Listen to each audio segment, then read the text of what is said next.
আসসালামু আলাইকুম। স্বাগত জানাচ্ছি আরটিভির মধ্যাহ্নের সংবাদে। আপনাদের সঙ্গে আছে আমি সৈয়দা সাদিয়া বেনাজের। ফেব্রুয়ারিতেই জাতীয় সংসদ নির্বাচন হবে বলে জানিয়েছেন প্রধান উপদেষ্টা ডক্টর ইউনূস। নিউ ইয়র্কে যুক্তরাষ্ট্রের বিশেষ দূত সার্জিও গোরের সঙ্গে বৈঠকে তিনি একথা বলেন। এ সময় সার্জিও গোর প্রধান উপদেষ্টার নেতৃত্বের প্রশংসা করেন। বৈঠকে দুই পক্ষ বাণিজ্য, দক্ষিণ এশিয়ার আঞ্চলিক সহযোগিতা, সার্কের পুনরুজ্জীবন, রোহিঙ্গা সংকট এবং ঢাকা লক্ষ্য করে ভ্রান্ত তথ্যের বিস্তার সহ দ্বিপক্ষীয় ও আঞ্চলিক বিষয় নিয়ে আলোচনা করেন। রোহিঙ্গা শরণার্থীদের জন্য অব্যাহত মার্কিন সহায়তা কামনা করেন। পরে সার্জিও গোরকে বাংলাদেশ সফরের আমন্ত্রণ জানান প্রধান উপদেষ্টা। এর আগে নিউ ইয়র্কে বন্দুকধারীর হামলায় নিহত পুলিশ কর্মকর্তা দিদারুল ইসলামের পরিবারের সঙ্গে সাক্ষাৎ করেন তিনি। স্থানীয় সময় সোমবার রাতে নিউ ইয়র্কের একটি হোটেলে সাক্ষাৎ শেষে দিদারুল ইসলামের প্রতি সম্মাননা স্বরূপ পরিবারের সদস্যদের হাতে একটি ক্রেস্ট তুলে দেন প্রধান উপদেষ্টা।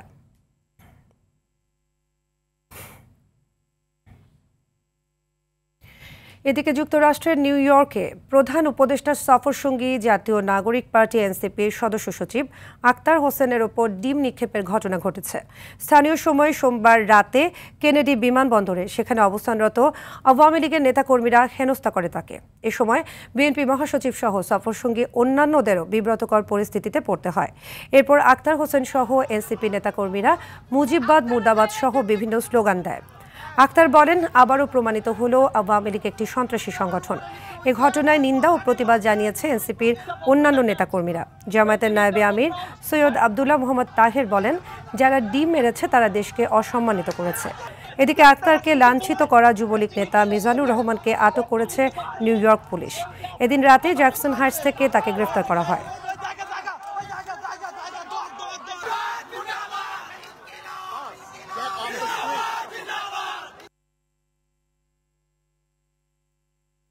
আমরা অন্তর্বর্তীকালীন সরকারের কাছে আহ্বান রাখবো, যারা দেশে এবং দেশের বাইরে আওয়ামী লীগ এবং তাদের দোসররা সন্ত্রাসের শক করছে তাদেরকে অতি দ্রুত বাংলাদেশে ফিরিয়ে নিয়ে গিয়ে তাদেরকে বিচারের আওতায় নিয়ে আসা হবে। এখানে যারা করেছে তারাই অপমানিত হয়েছে, যারা করেছে তারাই কন্ডেমড হয়েছে, তারাই বাংলাদেশকে অসম্মানিত করেছে। স্বৈরাচার মুক্ত বাংলাদেশে অন্তর্বর্তীকালীন সরকার যখন জনগণের ভোটাধিকার প্রতিষ্ঠার পথে এগিয়ে যাচ্ছে, তখন গভীর ষড়যন্ত্রের বীজ বুনতে শুরু করেছে কুচক্রী মহল। এমন মন্তব্য করেছেন বিএনপির সিনিয়র যুগ্ম মহাসচিব রুহুল কবির রিজভী। সকালে নয়াপল্টনের কেন্দ্রীয় কার্যালয়ে এক সংবাদ সম্মেলন করে রুহুল কবির রিজভী অভিযোগ করেন, বিএনপির বিরুদ্ধে ভয়াবহ অপপ্রচার করা হচ্ছে। একটি চক্র আওয়ামী লীগকে পুনর্বাসনের মিশনে নেমেছে। তিনি বলেন, দলের পক্ষ থেকে কোনো আসনে কাউকে এখনো গ্রিন সিগন্যাল দেওয়া হয়নি। কিছু গণমাধ্যম মন গড়ার সংবাদ প্রকাশ করেছে বলে দাবি তার। যুক্তরাষ্ট্রের প্রধান উপদেষ্টার সফরসঙ্গী বিএনপি মহাসচিব সহ অন্য নেতাকর্মীদের হেনস্থার বিষয়ে জানতে চাইলে তিনি কোনো মন্তব্য করেননি।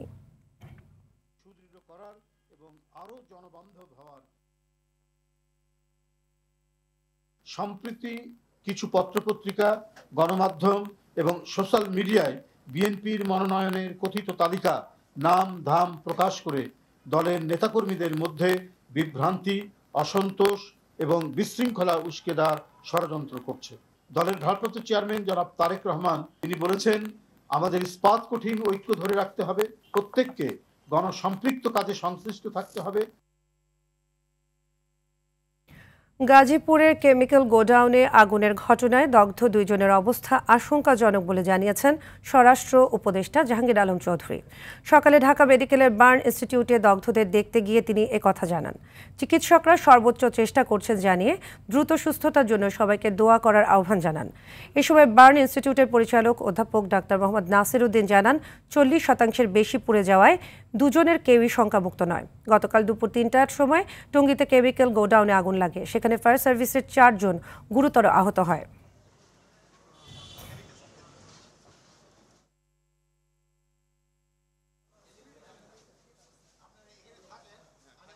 এই পর্যায়ে আমরা রিসাসিটেশন প্রক্রিয়াতে আছে এবং প্রোটোকল অনুযায়ী পরবর্তীতে আমরা সেই অনুযায়ী যখন যে অপারেশন করার দরকার সেটা করব। আমাদের এখানে থেকে যত ধরনের সাপোর্ট এবং সহযোগিতা এই হসপিটালকে দেওয়া দরকার হবে, আমাদের তরফ থেকে এটা দেওয়া হবে, ফায়ার ব্রিগেড এবং আমাদের স্বরাষ্ট্র মন্ত্রণালয় থেকে এবং সরকারের তরফ থেকে।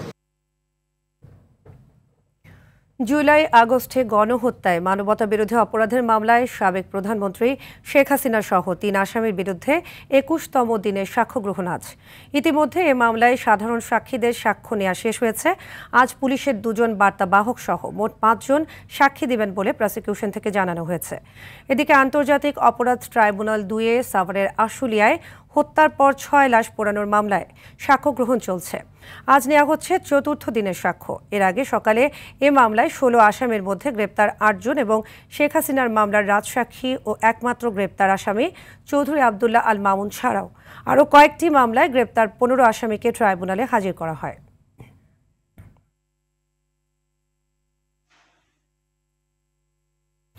দেশে প্রথমবারের মতো চালু হলো পাইপলাইনে উড়োজাহাজ তেল সরবরাহ।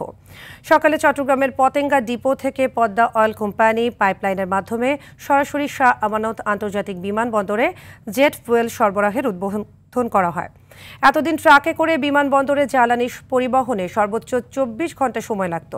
এখন পাইপলাইনের মাধ্যমে মাত্র ৯০ মিনিটেই জ্বালানি সরবরাহ সম্ভব হবে। পদ্মা অয়েলের কর্মকর্তা জানান, এই প্রকল্পকে দেশের জ্বালানি খাতের একটি মাইল ফলক হিসেবে ধরা হচ্ছে। আগে বিমানবন্দরে তেল পৌঁছাতে ১০ থেকে ১৫ জন মানুষের প্রয়োজন হতো। এখন একজন অপারেটর কম্পিউটারের মাধ্যমে পাম্প চালাতে পারবেন। এতে বছরে অন্তত ২.৫ কোটি টাকা সাশ্রয় হবে।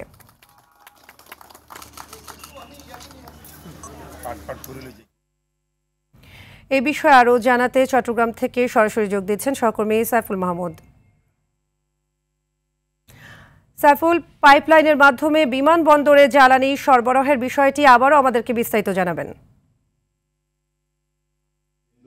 জি, আসলে আপনি যেমনটি বলেছেন, ঠিক বেলা 11:30 সময় জ্বালানি সচিব জনাব সাইফুল ইসলাম কিন্তু আসলে যে পাইপলাইনের মাধ্যমে জেট ফুয়েল যাবে সেটি উদ্বোধন করেন। এখন আসলে সেমিনার হতে এবং এয়ারপোর্টের কর্মকর্তারা বক্তব্য রাখছেন এবং কিছুক্ষণ আগে এই প্রকল্পের কর্মকর্তা তিনি বক্তব্য রেখেছেন এবং তিনি বলেছেন আসলে এটি একটি পদক্ষেপ। এর আগে বাংলাদেশে আর কোথাও কিন্তু এরকম কোনো সিস্টেম নেই।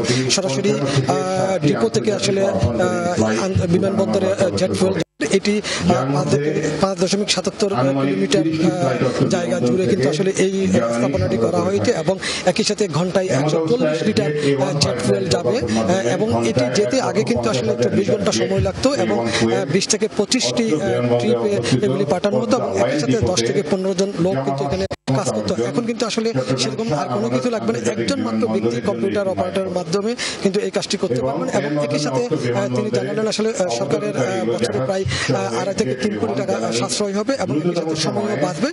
তদুপরি আসলে দেখা যাচ্ছে যে তিনি যেটা বললেন, বাংলাদেশে অনেক সময় আসলে হরতাল অবরোধ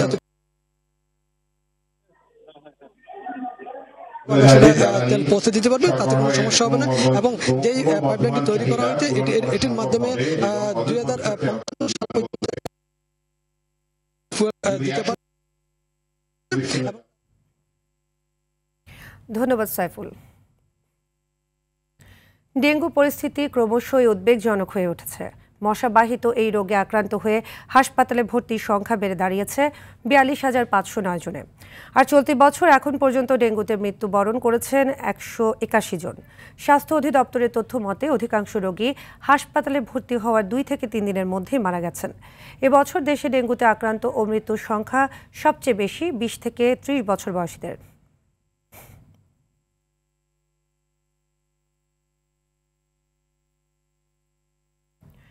ডেঙ্গু রোগীদের অবস্থা জানাতে রাজধানীর ডিএনসিসি হাসপাতালে আছেন সহকর্মী জাহিদ রহমান। তার কাছ থেকে জানবো সার্বিক পরিস্থিতি।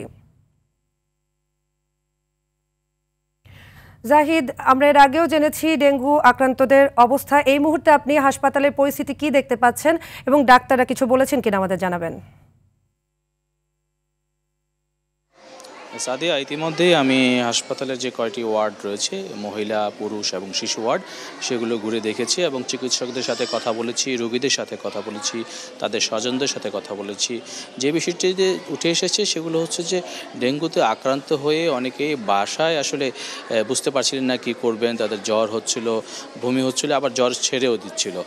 পরবর্তী যখন তারা আবার চিকিৎসকের পরামর্শ নিতে যান তখন ডেঙ্গু শনাক্ত হলে তারা স্থানীয় হাসপাতালগুলোতে চিকিৎসা নেন এবং পরবর্তীতে এই হাসপাতালটিতে আসেন। আপনি জানেন যে এই হাসপাতালটিতে ইতিমধ্যেই ডেঙ্গুদের জন্য পর্যাপ্ত চিকিৎসার সুযোগ রয়েছে এবং আইসিইউ রয়েছে, ব্যবস্থাও আছে। আমি শিশু ওয়ার্ডটিতে আপনাদের যদি দেখাতে চাই, এখানে বেশ কিছু শিশু ভর্তি রয়েছেন, তারা চিকিৎসা নিচ্ছেন। চিকিৎসকরা আমাদেরকে যেটি জানিয়েছেন যে বিশেষ করে জ্বরের ফলে যখন তাদের বমি বমি ভাব হয় এবং তাদের যে অবস্থার অবনতি হচ্ছে অনেক সময় দেখা গেছে, তখন যখন নিয়ে আসা হচ্ছে, ইতিমধ্যেই স্বাস্থ্য অধিদপ্তর থেকে যে একটি তথ্য দেওয়া হয়েছে যে অর্ধেকের বেশি সময় 24 ঘন্টা ভর্তির মধ্যেই বেশি সংখ্যক রোগী ইতিমধ্যে মারা গিয়েছেন। সো এই হিসেব করে বলা যায় যে চিকিৎসকরা বলছেন যে সচেতনতার মাধ্যমে এবং বিলম্ব না করে চিকিৎসার ক্ষেত্রে, অর্থাৎ দ্রুত সময়ের মধ্যে হাসপাতালে নিয়ে আসা বা চিকিৎসকের পরামর্শ অনুসারে ডেঙ্গু যে পরীক্ষা সেটি শনাক্তের মাধ্যমে আসলে চিকিৎসা দ্রুত সময়ের মধ্যে নিলে অনেকটাই ডেঙ্গু রোগীরা সুস্থ হচ্ছেন এবং এর মধ্যে কিছু চিকুনগুনিয়া রোগীও এখানে ভর্তি হয়েছেন বলে চিকিৎসকরা আমাদেরকে জানিয়েছেন। সাদিয়া, এই ছিল হাসপাতালে ডেঙ্গু রোগীর চিকিৎসা যারা নিচ্ছেন তাদের পরিস্থিতি। ধন্যবাদ জাহিদ। রাজশাহী বিশ্ববিদ্যালয়ে টানা তৃতীয় দিনের মতো কর্মবিরতি পালন করছেন শিক্ষক, কর্মকর্তা ও কর্মচারীরা। এতে ক্যাম্পাস পুরোপুরি ফাঁকা হয়ে পড়েছে, বন্ধ আছে ক্লাস পরীক্ষাও। পোষ্য কোটা পুনর্বহালের প্রতিবাদে শিক্ষার্থীদের সঙ্গে শিক্ষক কর্মকর্তাদের হাতাহাতি ও ধস্তাধস্তির ঘটনার প্রেক্ষিতে এই কর্মসূচি ডাকা হয়। এদিকে বিভিন্ন কারণে ডাকসু নির্বাচন 25 সেপ্টেম্বরের পরিবর্তে আগামী 16 অক্টোবর নির্ধারণ করা হয়েছে। সোমবার রাতে ডাকসুর প্রধান নির্বাচন commissioner professor doctor F Nazrul Islam এ তথ্য জানান। এদিকে নির্বাচন পেছানোর প্রতিবাদে কোষাধ্যক্ষের কার্যালয়ের সামনে অবস্থান নিয়ে বিক্ষোভ করেছে ছাত্র শিবির। এ বিষয়ে আরও জানাতে রাজশাহী বিশ্ববিদ্যালয় ক্যাম্পাস থেকে সরাসরি যোগ দিয়েছেন সহকর্মী মোস্তাফিজ রকি। মোস্তাফিজ, শিক্ষক কর্মকর্তাদের কর্মবিরতি সহ ক্যাম্পাসে কি পরিস্থিতি দেখতে পাচ্ছেন আমাদের জানাবেন।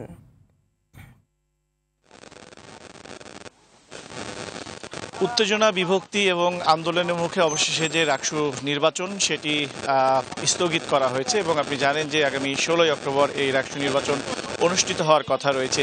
এর মধ্যে গতকাল রাত্রে কিন্তু বেশ কয়েকটি ঘটনা ঘটেছে। আমরা দেখেছিলাম ইসলামী ছাত্র শিবির, ছাত্রদল এবং বামপন্থী যারা ছাত্র সংগঠনের নেতৃবৃন্দ রয়েছেন, যারা এই নির্বাচনে অংশগ্রহণ করেছিলেন, তারা কিন্তু আসলে মুখোমুখি অবস্থানে ছিল। পরবর্তীতে কিন্তু তারা বিক্ষোভ সেটি কিন্তু তারা করেছিল।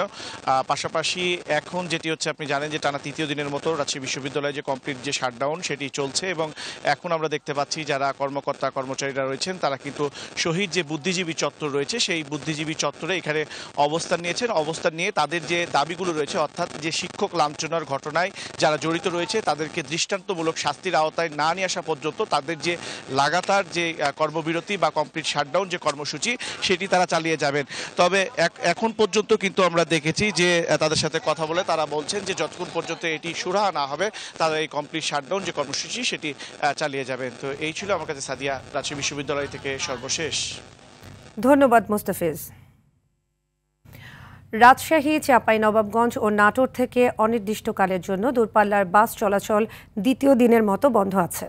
বেতন ভাতা বাড়ানোর দাবিতে সোমবার থেকে তারা এই কর্মসূচি পালন করছেন।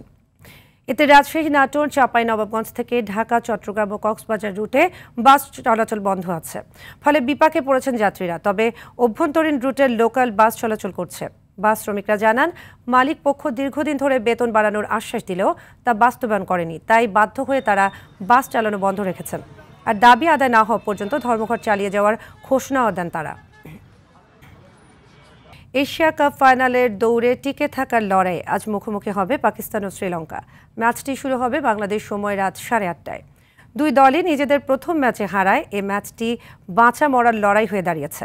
সুপার 4-এর প্রতিদ্বন্দ্বিতাপূর্ণ প্রথম ম্যাচে লঙ্কানরা 4 উইকেটে হেরেছিল বাংলাদেশের বিপক্ষে। অপরদিকে ভারতের বিপক্ষে আত্মসমর্পণের ম্যাচে পাকিস্তান হারে 6 উইকেটে। আর তাই যে দলই এই ম্যাচে হারবে ফাইনালের রেস থেকে এক প্রকার ছিটকে যাবে তারা। ফলে ফাইনালের রেসে থাকতে উভয় দলই ম্যাচটি জিততে মরিয়া। মধ্যাহ্নের সংবাদ এ পর্যন্তই। দুপুরের সংবাদ 2:45 দেখার আমন্ত্রণ রইল। ধন্যবাদ সবাইকে।